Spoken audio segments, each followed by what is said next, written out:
안녕하세요. 한국예대에서 성교학 과목을 맡고 있는 김성환 교수입니다.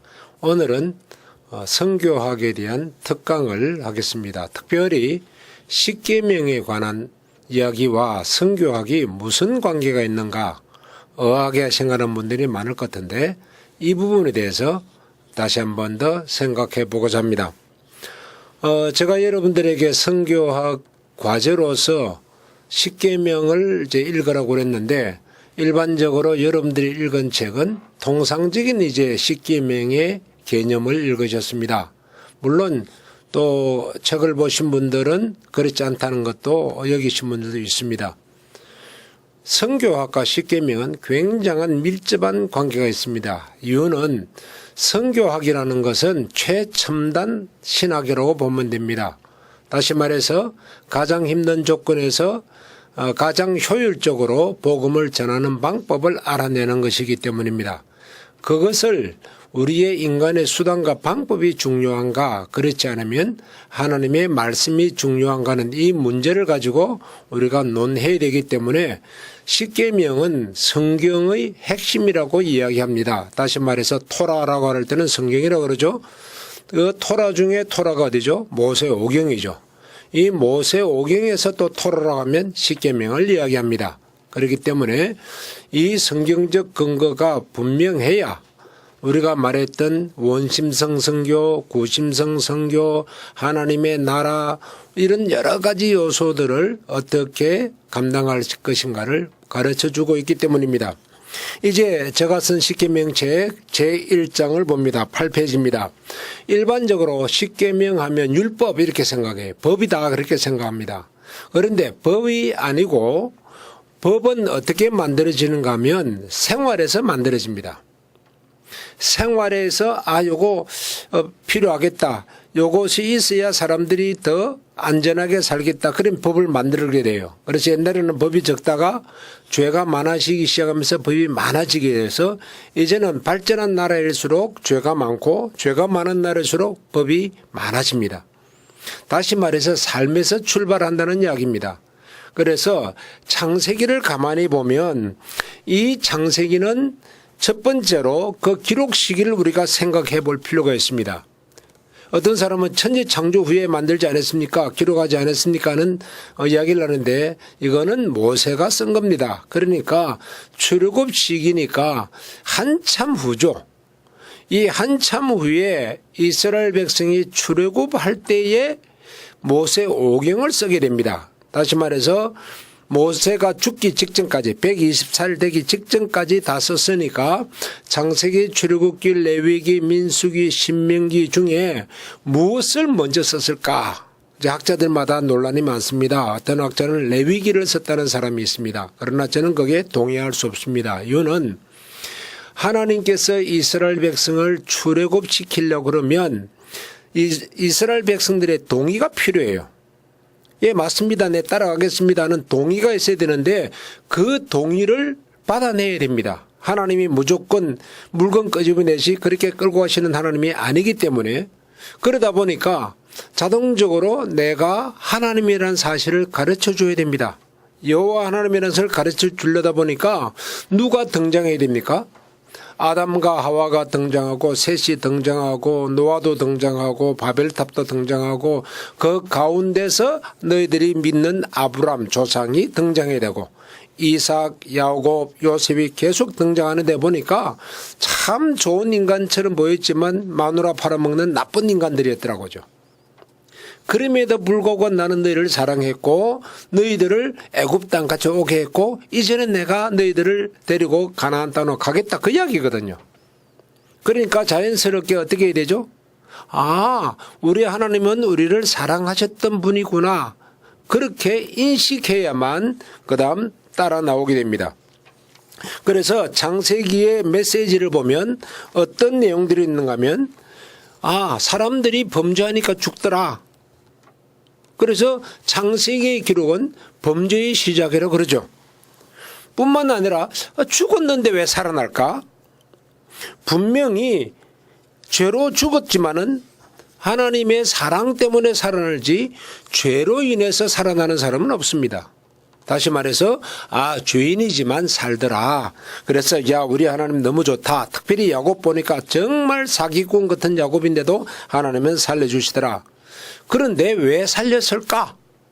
라는 질문이 이제 15쪽에 나옵니다. 율법은 뭘 하는데 필요해요? 백성을 살리는 도구라는 거예요. 흔히 율법을 어떻게 보는가 하면 백성을 죽이는 것으로 착각합니다. 너 잘못했지 죽어. 벌 받아. 지옥 가. 그렇게 생각하는 것이 잘못되었다는 거예요. 율법으로 죄를 깨닫고 나니까 아이고 하나님 내 죽게 생겼네요. 나 좀 살려주세요. 너 정말 잘못했냐? 예 잘못했습니다. 그러면 너 죄 고백하고 내 은혜를 받을래? 예 내가 하나님의 은혜를 입겠습니다. 그러면 살려주마. 그게 율법이에요. 그래서 이 율법에 대해서는 이제 제2장의 율법의 종류와 십계명의 위치라는 게 있는데 특별히 20쪽을 한번 보세요. 제가 쓴 책 20쪽을 보면 그림이 하나 나와 있습니다. 그 그림에 보니까 하나님의 법이란 게 무슨 법으로 되어 있죠? 사랑의 법이라고 되어 있습니다. 이 사랑의 법이 표현되는데 십계명이라는 이름으로 표현되었고 이 십계명을 다시 분류해 보니까 하나님께 대한 법이 있고 사람에 대한 법이 있더라. 그래서 대신계명 또 대인계명으로 나누죠. 그런데 하나님께는 우리가 어떻게 섬길 수 있을까요? 여러분들의 친구에게는 야 오늘 내 점심 살게 밥 먹자. 그래서 내가 밥을 사줄 수 있습니다. 그런데 하나님께는 어떻게 하죠? 하나님 제가 여기 밥상 차려놨으니까 와서 맛있는 된장국 드세요. 그럴 수 있나요? 불가능한 거죠. 그러니까 자연스럽게 뭐가 발달하죠? 내 마음과 내 정신만 표현하는 소위 의식법이 발달하게 됩니다. 그래서 예배할 때는 하나님인 줄 알고 아주 정장을 하고 예배를 드리는 것이 그게 올바른 도리죠. 저도 여러분들 앞에 안에 예의를 지킨다고 이 양복 입고 그렇게 서는 것과 똑같은 거죠. 하나의 의식이죠. 거기에 비해서 사람에게 대해서는 어떻게 하느냐. 그 사람은 내 자녀들이다. 하나님이 말씀하십니다. 내 백성들이다. 그러니까 어떻게 하라. 이제는 내한테는 의식을 하지만 그 의식의 결과를 행동을 누구에게 보이라? 너 이웃에게 다 보이라는 겁니다. 이것이 소위 율법과 십계명과의 관계라는 거죠. 그러면 율법에는 우리가 아는 대로 이제 행위 언약이 있고 구속 언약이 있고 은혜 언약이 있는데 이 십계명은 어디에 해당될까요? 행위 언약은 아담과 하와가 범죄함으로 어떻게 돼버렸죠? 아담과 하와가 범죄함으로 이제 쫓겨났고 에덴 동산에서 쫓겨났고 육신적으로 죽게 되었죠. 거기에 비해서 구속 언약은 뭡니까? 자, 우리가 만난 이 인간들을 하나님이 구원해야 되겠다. 그래서 성부, 성자, 성령 이 삼위께서 의논을 하십니다. 그래서 성부 하나님은 뭐 하기로 작정하시죠? 내가 이 모든 일을 주도하고 성자 하나님은 내려가셔서 이 죄인들을 대신해서 죽기로 작정하시고 그러니까 성령 하나님은 예수님이 이 땅에 내려가서 죄인이 되면 안 되니까 철저하게 죄를 짓지 아니하고 자유하면서 독립적으로 살 수 있도록 성령께서 보호하시기로 작정하시죠. 그래서 요한복음 3장 10절에 뭐라고 그럽니까? 성령을 한량없이 예수님께 부어주셨다. 그렇게 이야기를 합니다.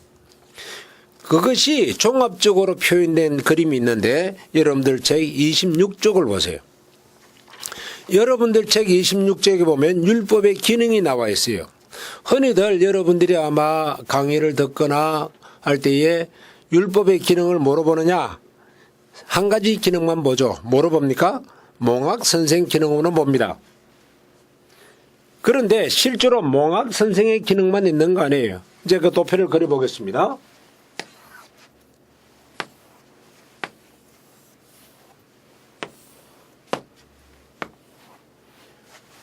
이 자리가 불신자예요. 그리고 이 자리는 신자예요. 그러면 불신자 입장에 있을 때의 몽학 선생 기능이 뭐였죠? 불신자가 있는데 내가 죄를 지었구나. 그럼 지옥 간다. 아이고 안 되겠다. 나 예수 믿겠습니다. 이렇게 신자로 돌아서게 하는 그 에너지를 가하죠. 그렇게 하는 사람이 몽학 선생인데, 몽학 선생이라니까 굉장히 착한 사람처럼 보이죠. 아니요. 몽학 선생은 그 당시에 왕이나 장관들의 자제들을 가리키는 주로 포로로 잡혀온 사람들인데, 학자들인데, 이 사람들에게 체벌권을 줬어요. 자기의 왕의 자녀라 할지라도, 왕자라 할지라도 때릴 수 있는 체벌권을 가지고 있기 때문에 학생들은 겁을 냈죠. 그러니까 매를 맞아야 되니까 공부하겠다는 거죠. 그렇게라도 공부를 시켰으니까 그게 몽학 선생이에요. 그러니까 억지로라도 예수 믿게 만든다는 거죠. 하나님의 징계가 겁난다. 그래서 이 기능이 몽학 선생 기능이에요. 그런가 하면 율법은 불신자에게 너 예수 믿으라고 아무리 이야기도 말 안 듣는 소위 최후까지 발악하는 적그리스도라고 말할 수 있죠. 불신자들은 어떻게 하느냐? 할 수 없다. 너 지옥 가라. 내가 왜 지옥 갑니까? 지옥 못 가? 그럼 내가 법조문을 대지하고 지옥에 가야 할 근거, 즉 법조문을 제시하는데 이 법조문 기능을 하는 것이 율법입니다. 자, 그러면 불신자에게는 두 가지 기능이 끝났어요. 그러면 신자에게는 어떻게 할까요? 신자는 내가 예수 믿는 사람 됐으니까 더 이상 내 생활은 행편없이 지나고 그냥 개망나니처럼 살아도 되느냐? 그렇지 않죠. 우리에게는 그리스도처럼 거룩한, 하나님처럼 거룩하게 살아야 하는 그 사명이 주어져 있습니다. 그래서 어떻게 사는 것이 그리스도처럼 사는 겁니까? 어떻게 사는 것이 거룩한 겁니까? 그 좌표, 마지막 단계가 소위 율법입니다. 그래서 여기 보면 거룩한 삶의 지표로 되어 있죠. 그런데 문제는 이 성도가 이 과정으로 이행을 하고자 하지만 죄인이에요. 그러니까 실수하죠. 실수하니까 어떻게 하죠? 자기는 정확하게 지킨다고 했지만 실수하더라 이거죠. 근데 실수인 줄 몰라요. 그때 어떻게 해요? 성경이, 율법이 너가 잘못했는데 고쳐야 되겠는데 어떻게 하지? 아, 그렇군요. 제가 잘못했군요. 그래서 또다시 어떻게 해요? 수정해서 올라가게 하는, 그래서 거룩한 삶으로 계속 나아가게 하는 그 대원칙이 있다는 겁니다. 자, 이러한 십계명의 기능, 그러니까 총 몇 개의 기능이죠? 4개의 기능이죠. 불신자를 지옥에 가게 하는 법조문의 기능, 불신자를 예수 믿게 하는 몽학 선생의 기능, 신자로 하여금 우리는 적어도 이렇게 살아야 한다고 하는 최종 목표인 소위 거룩의 기능, 지표, 삶의 지표. 그런데 우리가 살다 보니까 내가 행동을 바로 했는지 틀리겠는지 애매하다. 그렇게 좀 애매한 것을 알아내게 하는 소위 우리의 잘못을 발견해 주는 이 4개의 기능이 있다. 그래서 여러분들이 통상적으로만 알고 있는 몽학 선생의 기능만 생각하지 않으면 좋겠습니다. 이제 문제는 십계명을 어떻게 해석해야 되는가? 성경의 해석 원리가 있는데 이 성경의 해석 원리는 여러분들이 성경 해석법에서 많이 들을 겁니다. 칼빈의 성경 해석법이 있고 루터나 이런 사람들의 성경 해석법이 있는데 크게 2가지가 있죠. 물론 자유주의자들의 이론은 제가 빼겠습니다.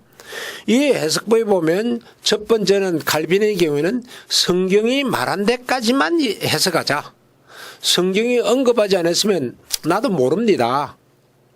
그거는 추정하는 것도 전 싫습니다라고 하는 칼빈의 사상을 따르는 무리가 있는가 하면 루터는 우리가 추론할 수 있는 데까지는 추론해보자. 성경에서 위배만 안 된다면. 그래서 루터처럼 성경에서 그래도 인간에게 주신 자유의지를 통해서 추론할 수 있는 데까지 추론해보자는 그런 방법도 있죠. 요즘은 이 2가지를 이제 병행하는 방법을 많이 쓰고 있습니다. 그런데 이런 그 원론적인 성경 해석 방법에서 이제 십계명이라는 부분에 대해서만 따로 좀 생각해 보자면 우리는 야고보서 2장 10절을 먼저 근거를 들겠습니다. 여러분들 책 29페이지입니다. 제1절에 뭐로 되죠? 계명은 서로 연관성을 가지고 있다. 일반적으로 여러분들이 십계명 책을 시중에 있는 것 다 찾아보시면 이렇게 연관성을 지어서 설명한 책은 저로서는 발견하지 못했습니다. 야고보서 2장 10절에 이렇게 해놨죠. 누구든지 또 율법을 지키다가 그 하나에 그치면 모두 범한 자가 되나니. 모두 범했대요. 하나를 어겼는데 이게 어떻게 가능한가? 이것이 해결되기만 한다면 십계명 해석에 획기적인 것이 될 것이라는 것이 제 고민이었습니다. 하여간 이걸 이제 한번 도표로 보겠습니다.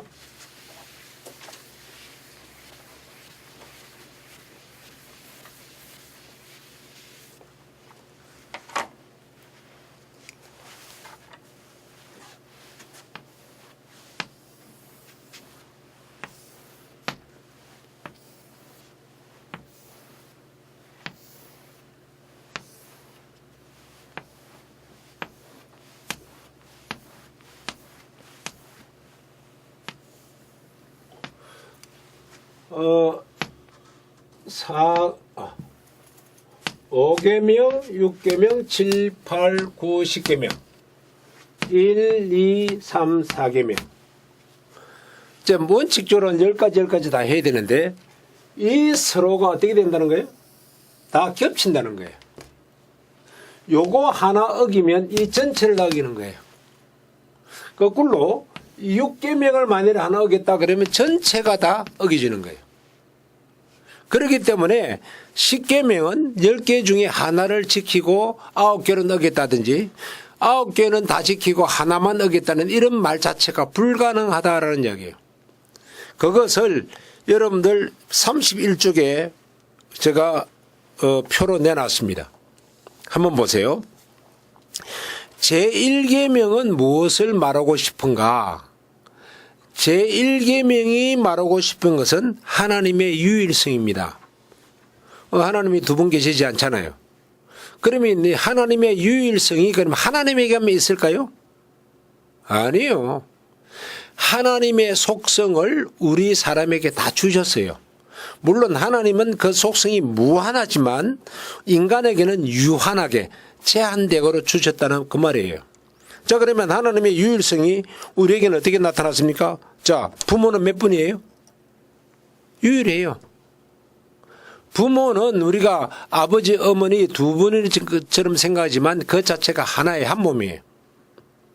생명은 몇 개 있어요? 하나밖에 없어요. 순결은요? 하나밖에 없어요. 둘이 있을 수 없어요. 재산의 주인은요? 아, 이 돈 내 건데요. 이 집 내 건데요. 오케이. 그러나 하나님은 그렇게 말 안 해요. 그거 다 내 거다. 재산의 주인은 한 분이에요. 거짓말은 수두룩 많아도 얼마든지 있어도 진실은 하나밖에 없어요. 이러한 모든 것에 소위 말해서 하나님의 유일성이 우리 인간에게 그대로 들어와 있다는 거예요. 자, 그것만 그렇습니까? 자, 이 계명 봅시다. 우상을 만들지 말라는 건데 우상을 만들지 말라는 건 뭐예요? 예배를 다른 곳에 하지 말라. 마땅히 예배할 곳에 예배하라. 자, 그러면 하나님만이 예배를 받으실 분이다. 그 말이거든요. 그러면 부모 공경 제5계명 봅시다. 나를 길러준 부모를 사랑하고 존경해야지 다른 부모한테 가서 우리 아버지다. 다른 사람에겐 잘해주고 낳으신 부모에겐 엉터리하는 거 그건 말도 안 되죠. 그리고 제6계명이 이제 생명계명이에요. 한 사람들에게 그 사람의 생명을 존중하라는 이야기지. 야, 내 생명만 귀하고 너 생명은 별거 아니다. 그렇게 대하지 말라는 거죠. 자, 7계명에 봅시다. 결혼의 계명인데 순결계명. 여인을 대할 때 어떻게 대하느냐. 똑같이 여인에 대해서는 그 여인으로서의 가치를 존중하라는 거예요. 어떻게? 아담이 하와에게 하듯이. 뭐라 했습니까? 처음으로 아담이 하와를 딱 보자마자 뭐라 했어요? 너는 내 뼈 중에 뼈요? 내 살 중에 살이라고 하는 이러한 소위 고급된 아주 고상한 그런 그 상대를 대우하는 예법을 배우라. 이걸 실천하라는 겁니다. 자, 그 다음에 제사는 어떻게 하라고요? 이 제사이 내 생명보다 귀하게 할 수는 없죠. 이 제사를 가지고 누구를 대해야 돼요? 하나님께 예배하고 이웃에 예배하고 이웃을 사랑하고 그리고 내 아내와 내 주변에 있는 이성들을 귀하게 대하라고 말이죠. 이런 것들이 다 동일하게 서로 연결되어야지 따로따로 되지 않다는 거예요.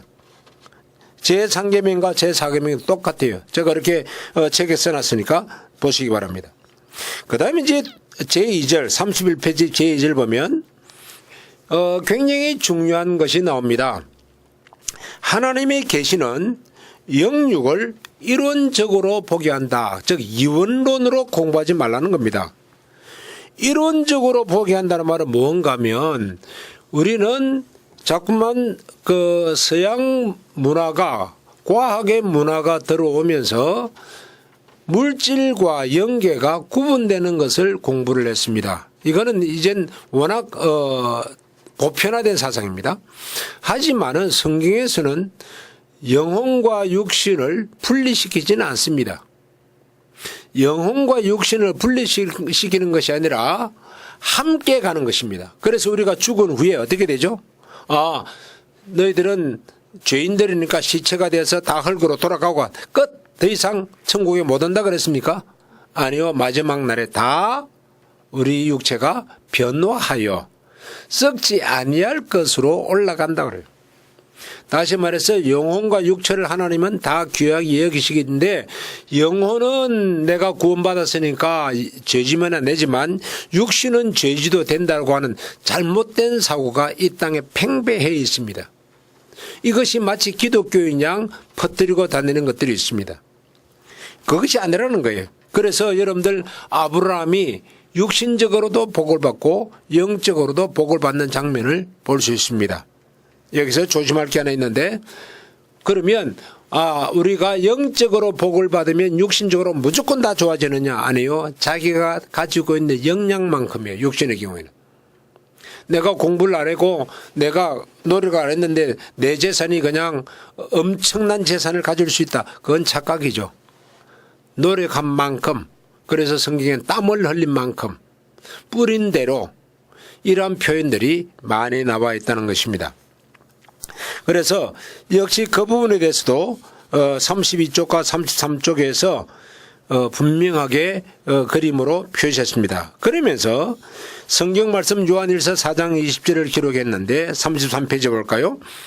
누구든지 하나님을 사랑하노라 하고 그 형제를 미워하면 이는 거짓말하는 자니 보는 바 그 형제를 사랑치 아니하는 자가 보지 못하는 바 하나님을 사랑할 수 없느니라. 뭐예요?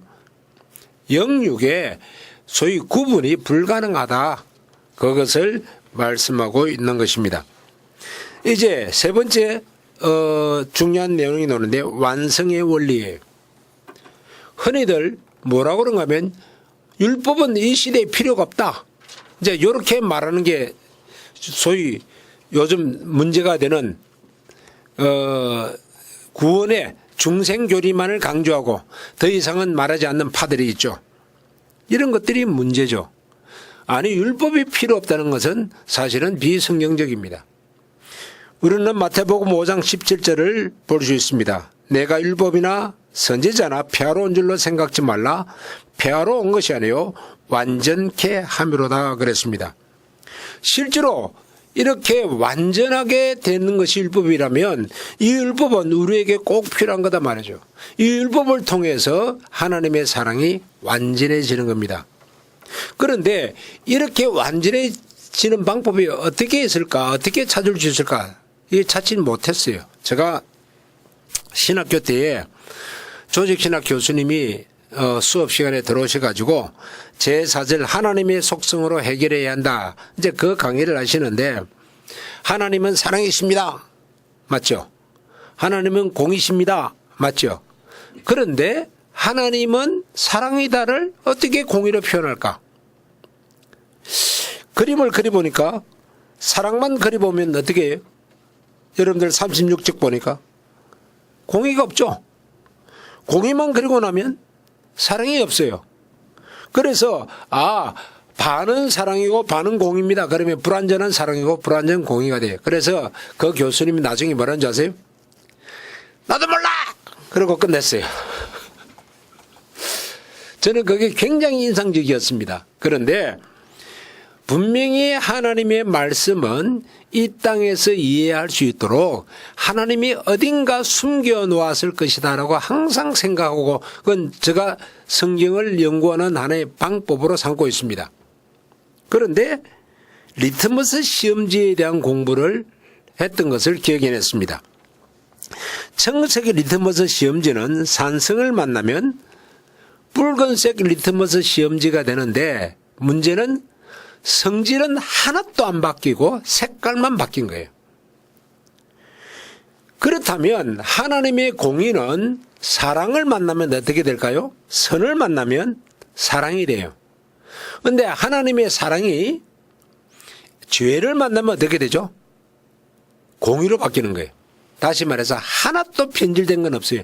하나님 자신은 추호도 변화된 거 없어요. 단지 나타나는 모습만 다른 거예요. 물론 여기서 화학을 전공하신 분들이 이럴 겁니다. 야, 이 책 틀렸다. 어떻게 리트머스 시험지가 산성을 만나서 붉은색이 되었으면 또 알칼리성 만난다고 파란색이 되느냐? 그거 안 되는데. 맞습니다. 리트머스 시험지는 한 번 변색하고 나면 다시는 제자리로 돌아오지 않습니다. 색깔만 안 돌아올 뿐입니다. 그러나 하나님은 언제든지 회개하면 돌아오기 때문에 그 속성을 제가 사용한 것입니다. 이처럼 우리의 부모도 똑같습니다. 부모가 자식에게 올바른 부모라면 항상 사랑으로 대하죠. 그런데 잘못했을 때는 갑자기 사랑이 어디 간지 안 보이고 야 이놈아 이거 틀렸잖아 고쳐야 되잖아 하고 엄숙하게 말하는 그 공의의 모습이 보인다 할지라도 그 밑바닥에는 사랑이라. 그래서 일반적으로 뭐라 그러죠? 하나님은 공의시다 말은 잘 안 해요. 성경은 하나님은 사랑이시다라고 이야기를 하는 거예요. 다시 말해서 하나님의 본질은 사랑입니다. 그렇다면 십계명의 본질이 뭐로 봐야 되는 거예요? 사랑으로 봐야죠. 그런데 십계명 율법을 전부 다 공의로 본다는 거예요. 이 사고 자체가 벌써 우리가 왜곡된 사고라고 말씀을 드릴 수 있겠습니다. 자, 그러면 이 십계명을 주신 목적이 무엇일까? 그것을 생각하기 위해서는 제5절 38쪽에 있죠. 계명은 생활의 표현으로 빛을 발한다.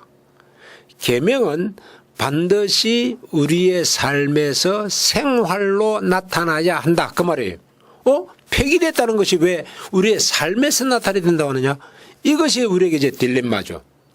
이유는 폐기가 안 됐죠. 내가 율법이나 선지자로 폐하러 온 줄로 생각지 말라 그랬죠. 온전케 하고 완성하러 왔다 했으니까 바로 그 점에 우리는 착안해야 됩니다. 그래서 여러분들 39쪽에 보면 중요한 그림이 있습니다. 이 그림을 한번 봅시다.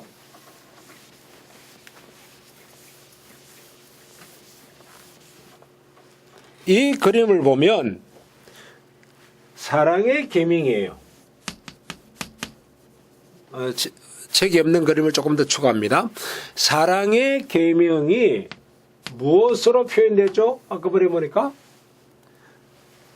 십계명으로 됐는데 일사계명이 있어요. 우리는 아까 전에 대인계명으로 대부분 부른다라고 했습니다. 예, 대인계명이죠. 그런데 이 대인계명은 대신계명 말합니다. 대신계명은 실제로 기능이 야 내가 하나님이니까 너는 나에게 제사하고 나에게 예배하고 나를 경배하라 이것을 말하려고 했느냐? 결단코 그렇지 않습니다.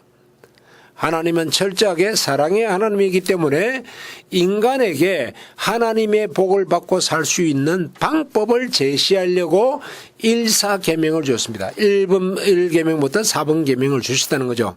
그러면 1번 계명부터 4번 계명은 뭐라고 그러느냐? 이렇게 화살표에 되어 있죠? 여기에 놓고 뭐라 써놨습니까? 원리 제공했어요.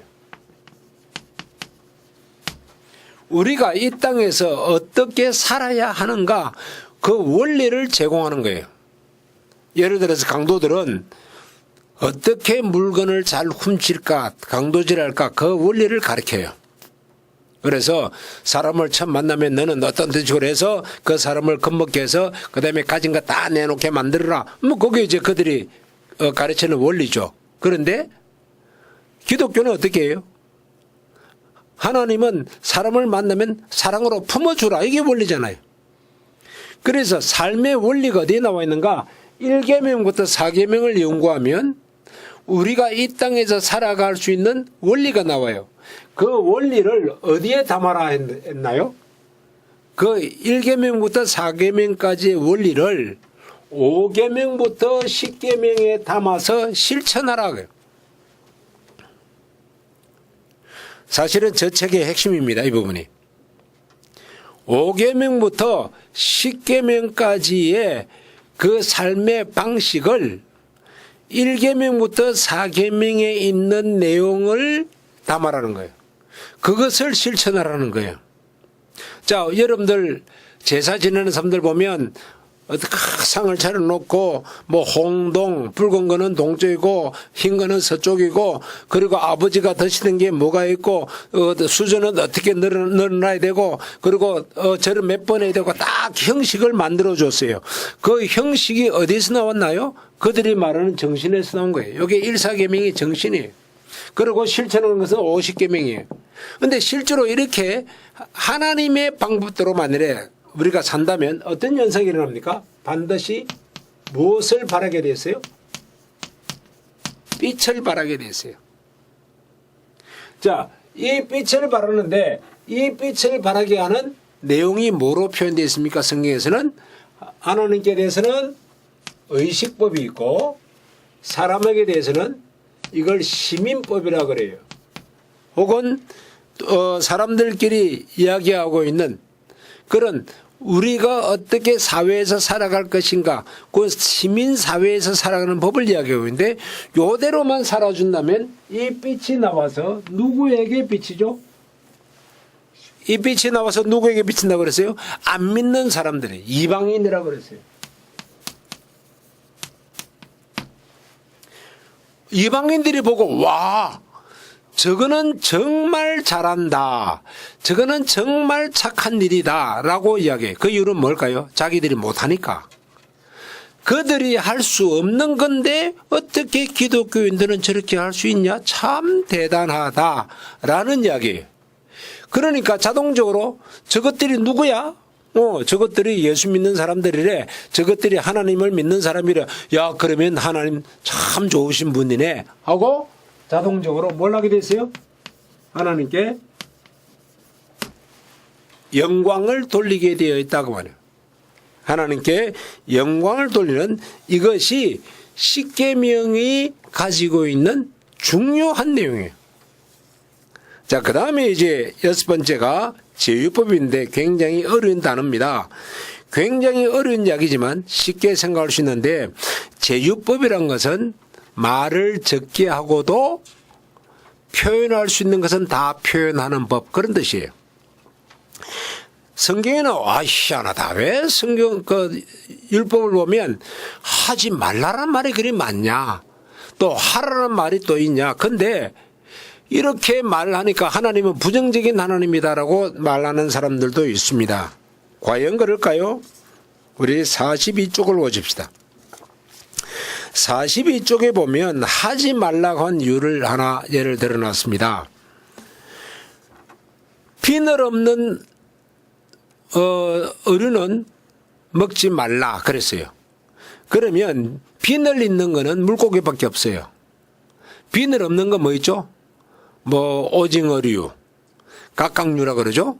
그 다음에 또 새우 같은 거, 조개 같은 거, 또 비늘 없는 뱀장어 같은 거, 또 뭐 있을까요? 뭐 각종 뭐 또 하나 아주 귀한 거 해삼. 이 각종 이런 것들 다 먹지 말려면 성경을 쓰려면 한참 써야 돼요. 그래 딱 하나 간단하게 비늘 없는 것을 먹지 말려면 비늘 있는 건 다 먹으면 되거든요. 너무 쉽죠. 그러니까 부정적인 하나님이라서 그렇게 말한 것이 아니라 하나님이 너무 지혜로워서 딱 한마디로서 전체를 표현할 수 있는 그 방법을 쓰셨다. 그게 제의법이에요. 그러면 하라고 하신 이유는 뭘까? 거꾸로 너 마음대로 다 할 수 있는데 요것만큼은 안 해야 되는데 근데 하지 말라는 건 너무 많이 하고 꼭 해야 되는 건 안 하니까 어떻게 해요? 꼭 하라고 그래. 안식일. 너 그것만 잘 지킨다면 월, 화, 수, 목, 금, 토 마음대로 도 놀아도 돼요. 월요일도 놀아라, 화요일도 놀아라, 수요일도 놀아라, 목요일도 놀아라. 네 마음대로 해라. 그 말 할 필요 없잖아요. 안식일 하루만 말하면 나머지는 자유인데. 자, 여기서 이렇게 간단한 표현법으로만 사용하셨을까? 아니요. 요 속에는 또 하나의 속성이 있습니다. 뭔가 하면 한번 다시 잘 생각해 보세요. 하라라고 한 것은 지독히 하기 싫은 것들입니다. 부모들이 공부해라 그래. 왜 그래요?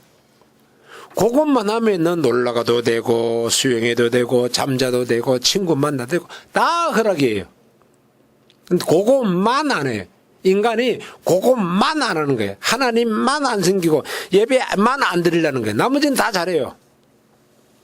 그러면 하지 말라고는 뭐예요?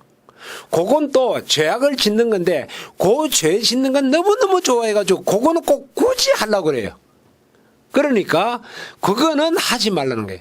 그러니까 죄 짓는 것은 하지 말라 그랬고 복 받는 것은 하라 그랬는데 그걸 뭐라고 생각해요? 야, 우리 하나님 부정적인 하나님이다. 아니요, 인간의 속성이에요.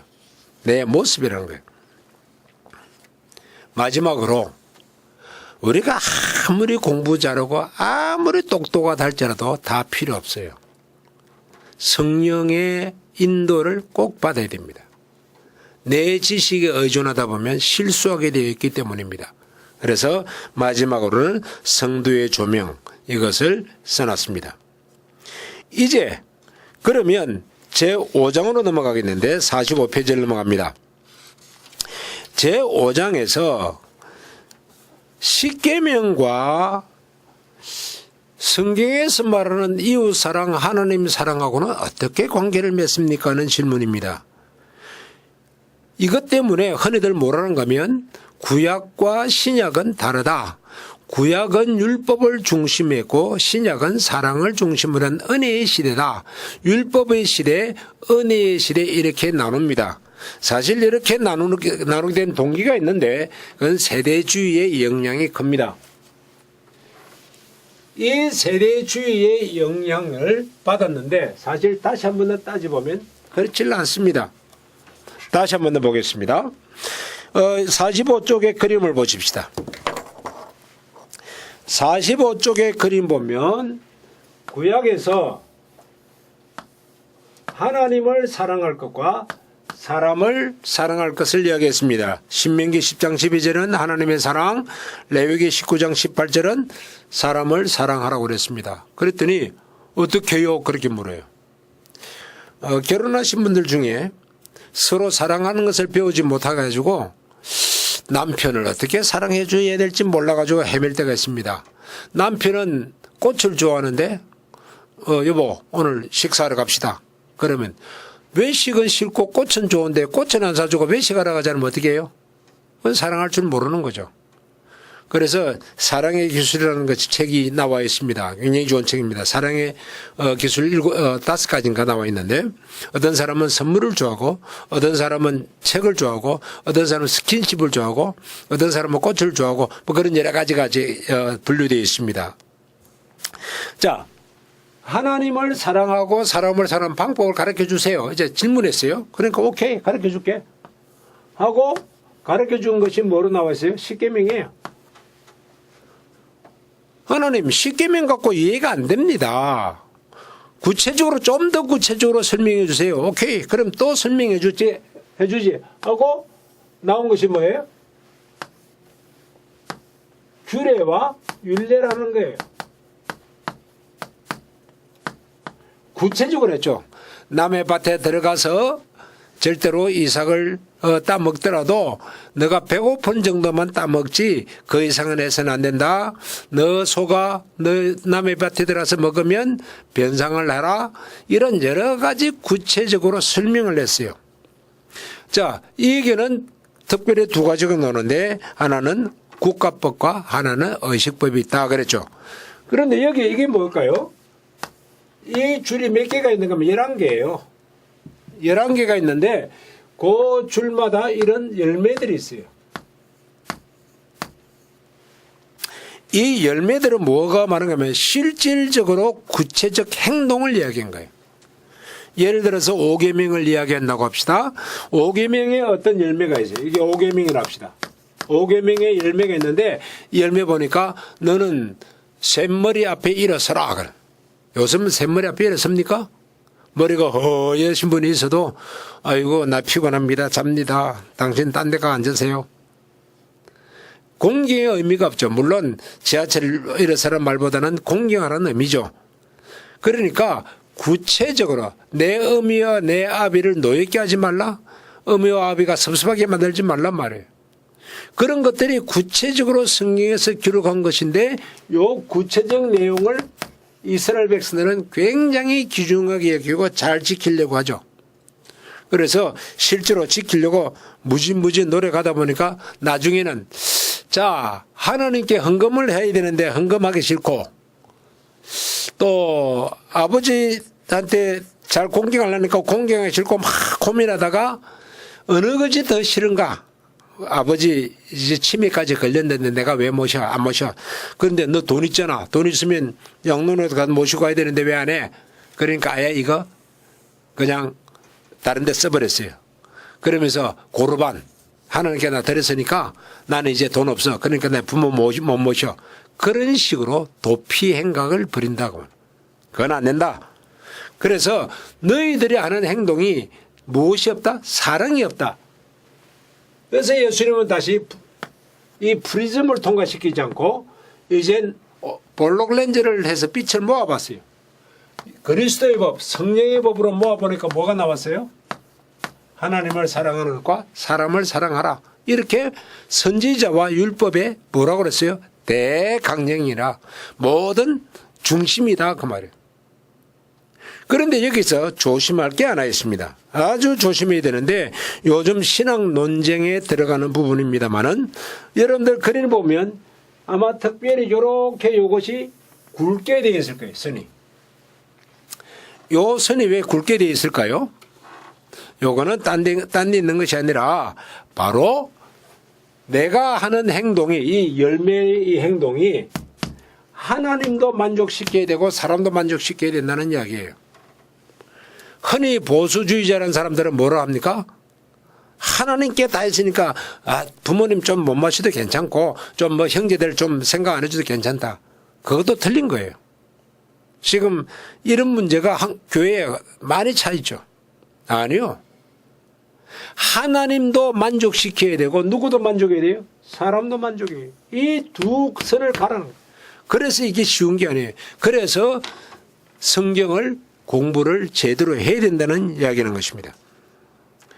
그러므로 하나님을 사랑할 것과 하나님은 목숨을 다하여 사랑하라 그랬고 거기에 비해서 내 이웃은 내 몸과 같이 사랑하라 그랬어요.